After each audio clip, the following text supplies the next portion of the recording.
இன்றைக்கி பார்த்தீங்கன்னா நம்ம கார்டனில் வந்து என்ன இப்போ பண்ண போகிறோன்னு பார்ப்போம். இந்த பூவெல்லாம் பறிச்சிடலாம். ரொம்ப பூத்துருக்கு ஓரளவு. இப்போ இந்த புயலுக்கு பிறகு எல்லா இலையும் கொட்டிடுச்சு. கொஞ்சம் இப்போ தான் பூ கொஞ்சம் பூக்குது. இந்த சைடு பூக்குது, அந்த சைடு ரொம்ப இதாக இருக்குது. ஒரு ஆளுக்கு எங்கள் வீட்டில் இது சளி இருந்து எல்லாருக்கும் இழுத்து விட்டு நாங்கள் எல்லாம் தாஞ்சிட்டோம். இப்போ தான் நாங்கள் இன்றைக்கி தான் வீடியோ போடுறேனே நான்.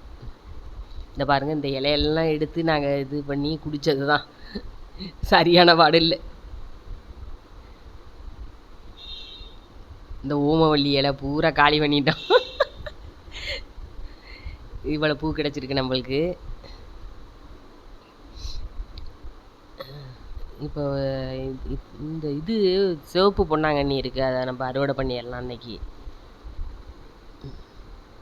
இதெல்லாம் இலையெல்லாம் வந்து கொட்டிடுச்சு இந்த புயலில். ஆனால் காயெல்லாம் நல்லா காம்பு நல்லா ஸ்ட்ராங்காக இருக்கிறதுனால ஒன்று கூட உழுவலை. ஆனால் லெமன் பூரா எல்லாமே அப்படியே தான் இருந்துச்சு. எல்லோரும் கூட பறிச்சிருந்தாங்க, நான் கேட்கல.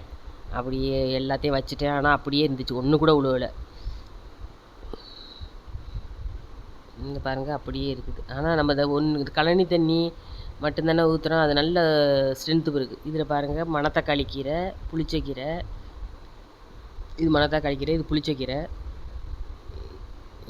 இது வந்து சிவப்பு பொன்னாங்கண்ணி கீரை, இது மிளகாய் செடி ஒன்று வச்சுருக்கேன். நல்லா சீக்கிரம் வந்துடுச்சு. இந்த மழை தண்ணி ஊற்றலைன்னா வருது, இந்த தண்ணி ஊற்றுனா அழுகி போயிடுது. அந்த புதினா மட்டும் வர மாட்டேங்குது.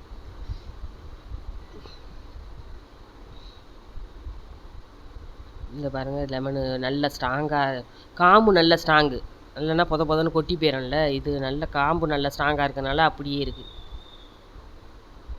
இந்த பாருங்கள், இது சிவப்பு பொன்னாங்கண்ணி கீரை. கண்ணுக்கெல்லாம் ரொம்ப நல்லது இது. இந்த எண்ணெய் காய்ச்சோம்ல தலை முடி வளர்கிறதுக்கு, அதுக்கு வந்து இதை போட்டு காய்ச்சுறாங்க. ரொம்ப நல்லா முடி வளருமா அது. நான் போட்டு காய்ச்சறதில்ல.